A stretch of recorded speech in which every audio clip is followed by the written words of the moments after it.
What happens to us when we become 90 years old? In fact, most of us possibly won't reach that age. But even among us, there are many, or there are a few who reach, and then they just continue to exist. It's a very vegetable kind of existence, to borrow a Renaissance kind of metaphysical metaphor.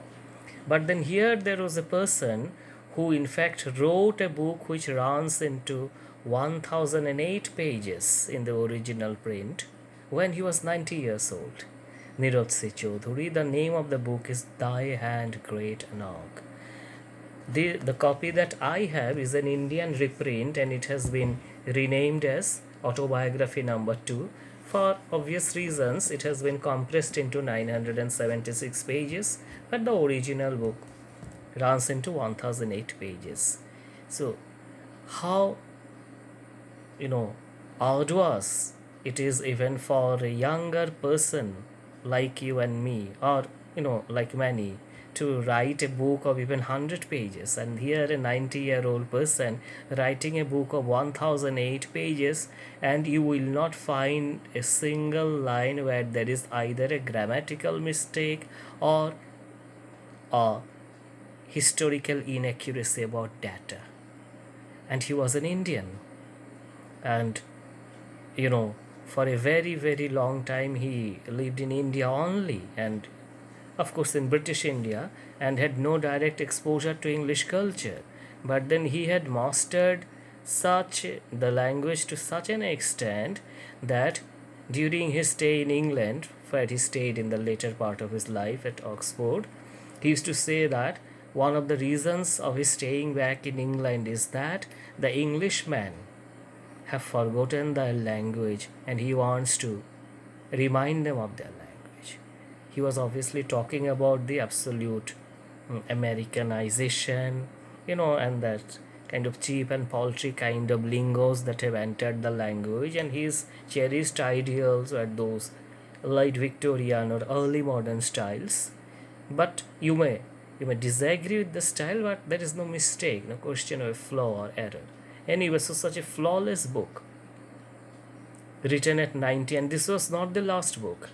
In fact, 2 years before he died in the year 1999. Born in the year 1897. This book was published in the year 1987, when he was 90 years old. And then again in 1997 he wrote at least two books. One is about the contemporary situation in Europe and the greater world, Three Horsemen of the New Apocalypse, and the other is what I call his third autobiography. It is written in Bangla.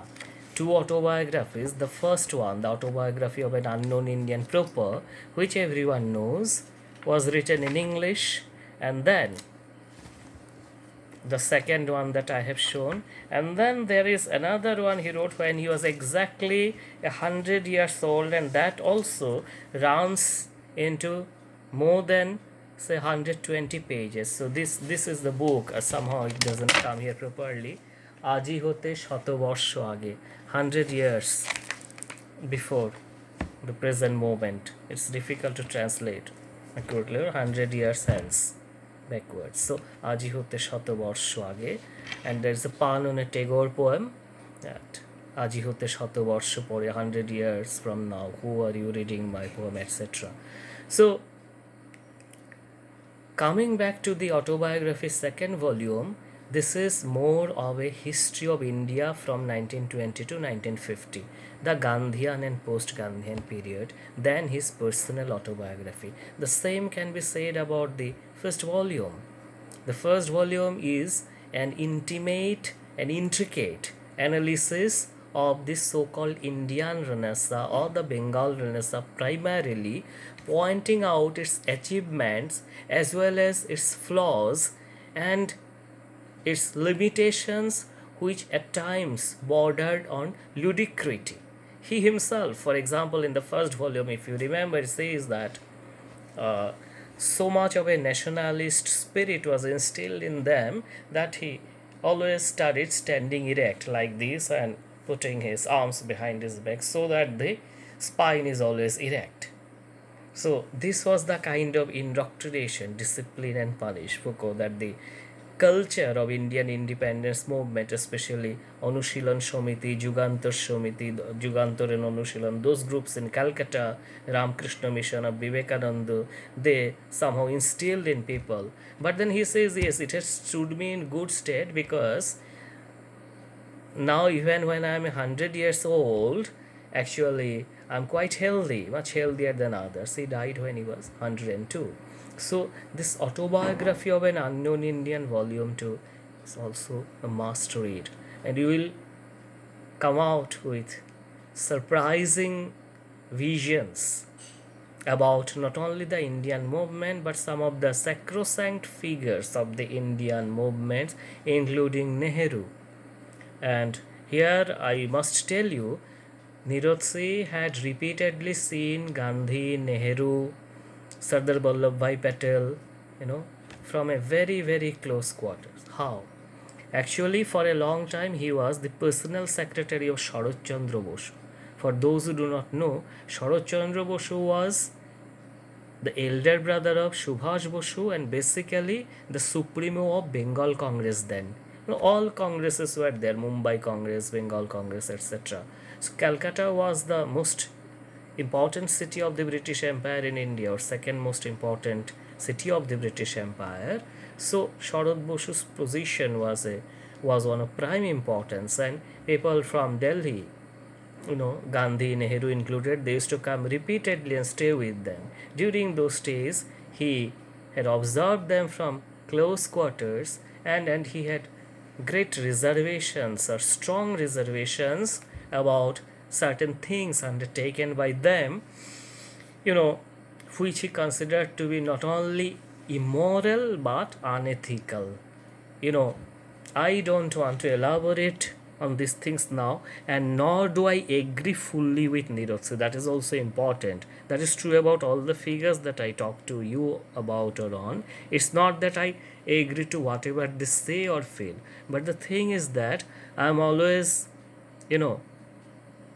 kind of enamored by their dedication to scholarship, by their dedication to, speaking truth to power, by truth, what they think to be true, and mostly in most cases objectively also this would be true.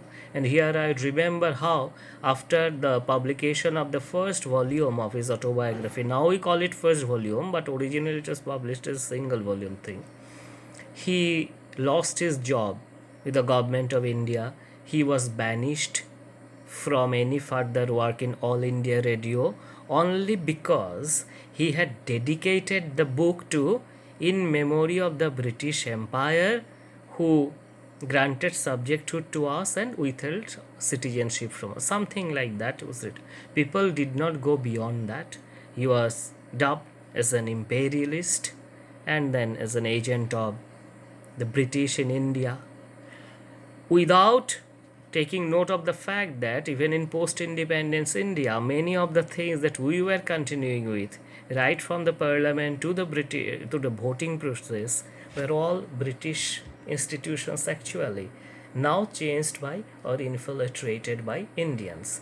In fact, he had written an article in Bangla also, Chhaddobeshe British Shashan, British rule in disguise, indicting the then ruling party, the then ruling supremos to be the agents of British rather than he himself. Here I am reminded of Frantz Fanon, who wrote a similar book, Black Skins, White Masks. Now this is a very controversial area, and often Nirotsi verges on polemic, and as I said, I do not agree with many things that he says, but what is important is his dedication to knowledge, his dedication to explorations and further explorations, and his chosen or cherished ideal, which was basically the Indian Renaissance. What is the Indian Renaissance? The Indian Renaissance, so far as its basic spirit is concerned, was all about taking the best possible ideas of the East as well as the West. And that thing he continued till his life. While there are as many as, I think, 10 very important books in English by Nirotsi. One, for example, The Life of Max Muller, called Scholar Extraordinary, you know, and then Clive in India. There is also a book on Hinduism, which I do not consider to be a good book because it is the most idiosyncratic book of Nirotsi. He, the book was written for Oxford University Press, and of course, basically the Western audience. Hinduism, a religion to live by. Now, when you write such a book, then you have to focus on the general features, not the specific features that you find interesting. In that case, you should have qualified the title with things like Hinduism from my point of view. These are meant as general book. So he focused, for example, heavily on Chaitanya Dev, being of Bengal origin, while being almost forgetful about Chaitanya Dev's contemporaries who were doing the same bhakti movements in other parts of India, in many cases more intensely. This is one example. And though he gave some very wrong interpretations of Chaitanya Dev also, which are not tenable, but anyway, the thing is that this dedication to writing and the freedom from fear to say whatever he wanted to say, towards the later part of his life in England, in Oxford, he used to say that he is staying back in England also for the reason that he wants to teach Englishmen English, which they have forgotten. Obviously, he was talking about the absolutely mercantile American kind of lingo, which has destroyed English. I am also to some extent, like Nirotsi. Then again, in this particular autobiography, he desacralizes sacrosanct figures of Bengali culture, including Sharat Chandra Chattopadhyay and Nazrul. While his reservations against Sharat Chandra I can understand well, because Nirotsi, after all, was a scholar, a very well read person, and Sharat Chandra appealed to the masses basically. And he was not exactly a scholar, Sharat Chandra. He had written certain articles on the value of women, Narir Mulya, where we can see his familiarity with writings of old Mary Wollstonecraft and other people. But Sharat Babu basically was a popular novelist like Dickens. And in fact, he is so popular that till date in many parts of India, even in rail stations, in Hindi and all, you will find Sharat Babu's novels selling well, like Devdas, for example. And many people in those cultures, they do not even know that Sharat Chandra is a Bengali. Often in those translations, especially Hindi, the Chatterjee or Chattopadhyay is deleted to Sharat Chandra, like Prem Chand. So it's very popular. But popularity was something which was rather alien to Nirotsi. So far as Nazrul is concerned, I think his estimate is a bit flawed because he primarily estimated Nazrul as a poet.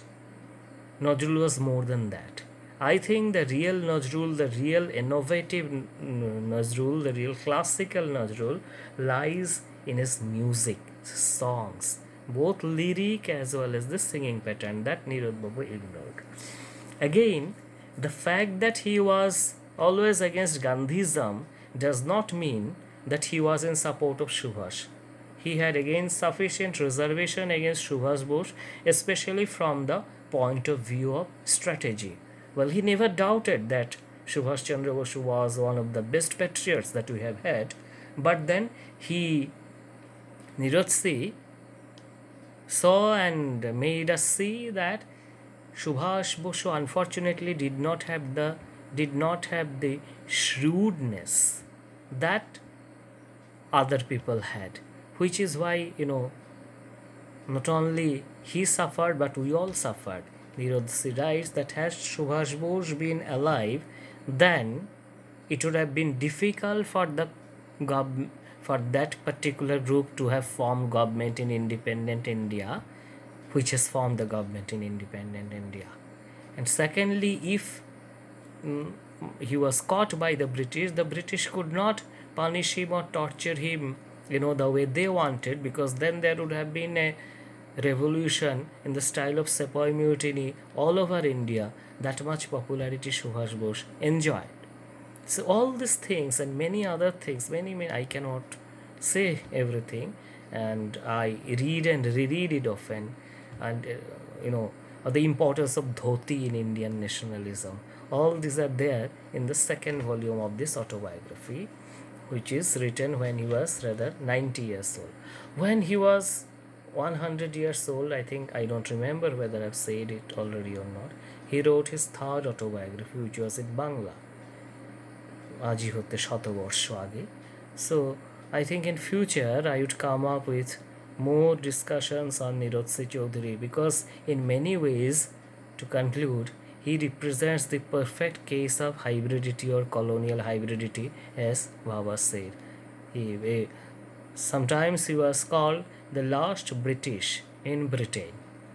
So much of anglophile character he showed, but at the same time many considered him to be the last representative of the Indian Renaissance itself. So it's a bundle of contradictions, and some contradictions probably need not be resolved. So I would request you to read the book, at least the second volume. These days e-copies are easily available also, and I'm sure it may take it may take you anywhere from 7 to 8 days to 1 month.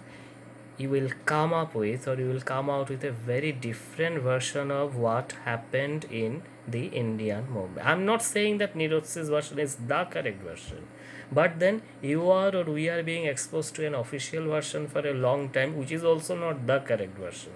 So let the other version also be there and put them side by side. And this is what Said would call contrapuntal reading. So thank you so much for your patient hearing.